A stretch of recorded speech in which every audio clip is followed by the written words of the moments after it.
Marc McSharry. Thanks, Chairman, and thanks, members, for allowing me to join this committee. Mr. Watt, nice to exchange with you once again. It's a year since we had our first exchange on this issue. It was the Health Committee, and I recall the chairman of that committee wanting to have my comments withdrawn from the record, and indeed other members to disassociate themselves, Chairman. And it's ironic that a year later, here we are, having been proven correct in calling it out for what it was. And I think I said that day, you know, that what this was the retro-engineering of a position for somebody without government central approval. But I've listened to you, and I wasn't going to come down, and I'm grateful for the committee to allow me some time. I listened to you earlier, totally rubbish the contribution and independent investigations of somebody with a global reputation in governance, and simply decide, no, I don't accept that finding. I don't accept that finding. Tony this, Martin that, Tony the other, Martin the next thing. You haven't broken any protocols. So can I ask, what specifically in any of the three acts, 24, 50, whatever it is, or 97, endows you with the plenipotentiary authority to unilaterally spend 20 million over a 10-year period? Thanks, Deputy. No money was spent. No, sorry, I didn't ask you that. Now, you have a lot of experience, so do I. I asked you a specific question. What section of which act endows you with authority to unilaterally decide on expenditure of 20 million over 10 years? So I've already set out, Deputy, the issue of the letter of intent. No, I'm not asking about a letter of intent either. I'm asking, and you know these acts back the front, what section of what act endows plenipotentiary authority on you to invoke the taxpayers' money to the tune of 20 million over 10 years? So, firstly, it wasn't 20 million over 10 What section of the Act, please? It wasn't 20 2 million per annum, I understood, Chairman. So let's not get into pedantics. What section of the Act? Because I think we're dancing around protocols and my understanding of the Act and all of that, and I've heard it for hours now upstairs. So what I'm asking you is, you, the person that once told me at the Public Accounts Committee, we don't have a gotcha culture in the civil service. Well, clearly, we don't. And certainly not when the independent report disagrees with the great on high. So the reality is this: it's time that the taxpayer stopped being taken for fools.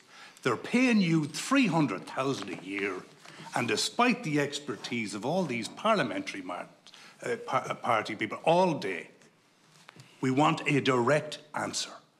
Who and what authority in what act allowed you to say, yeah, Tony wanted to go, Martin said it was okay, so yeah, 15 or 20 million, no big deal, his service to the state demanded it, he wanted a change.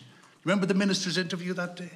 Tony wanted a change, and the taxpayer would step up on Robert Watt's say-so. So just tell us, for the journalists, for the members, more importantly for the taxpayers at home, what section of what act gave you this unilateral plenipotentiary control over taxpayers' money? Thanks, Deputy. So the 96 Public Service Management Act, as you're aware... What section of it, please? God, I don't know the exact section of it. Sets out the... It says the Secretary-General, if a close and very hard-working colleague has impressed and done an exceptional amount of public service, that we can design a bespoke retirement secondment package for him. So, allow Mr. Watt to answer the question. Thanks, Chair. So, under the 1996 Public Service Management Act, I'm responsible for the administration of the department. As I've set out in detail, a secondment arrangement was proposed. By who? By the man himself, isn't that By correct? Dr. Holohan and Martin Fraser was involved. So tell me, of the 770 staff that you mentioned earlier, who don't always agree with one another in the Department of Health, how many of them are eligible for similar self-designed gilt-edged secondment or retirements following good service to the state? Anybody within the civil service is allowed to go to their manager. But how many can do that and say, well, look, I'll tell you what do you want to do? Do you want to be a professional footballer? I'll tell you what, go out to Shamrock Rovers there. You negotiate them your terms and we'll fund it. Is that how it works? Is that how it works? So any individual in a government department is allowed to go and seek a secondment. We have secondment arrangements in place. Do you say yes to everybody? They're very positive. You say yes to everybody? In terms of my experience of heads of department over a few years, I have mostly supported people who wanted to go on secondments, yes. Tell me, how much are you managing to funnel to UCD to fund it now? Sorry, Deputy. What? The role that Dr. Holohan now has in UCD. How much in terms of the research funding is being channelled? I don't know anything about that.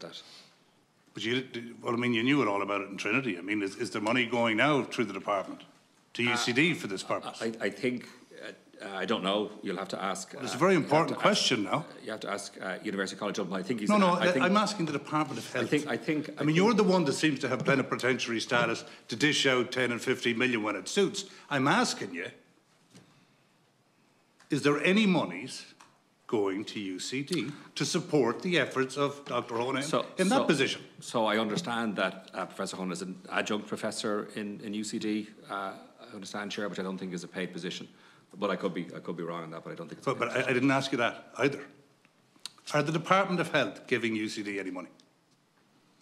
The Health Research Board. Right, how much is they giving? So the Health Research Board administers 50 million plus of research funding. Okay, so much of the 50 million plus, I don't. How much did it increase, say, since, from a calendar perspective, since the non-progression of the TCD secondment? So I'm very happy, Chair, to furnish the committee with the details of the research. Would there be additional money since then, would you think? I don't know. You don't know? But I mean, you seem to have taken a very, very hands-on involvement, a very uniquely singular, almost exclusive hands-on involvement in the design of this when it was TCD. It seems incredible at the extreme that you wouldn't have at least some knowledge of what's happening now.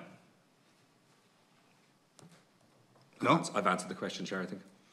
Can I just conclude, Chairman, by saying that I think that this whole debacle is unseemly in the extreme.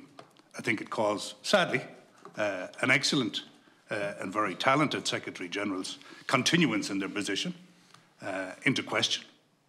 I think it makes a farce out of an expression on the one hand of Taoiseach and Ministers for Finance and Public Expenditure confidence in the Secretary-General, while we have an independent report authored by somebody of the highest calibre in international reputation.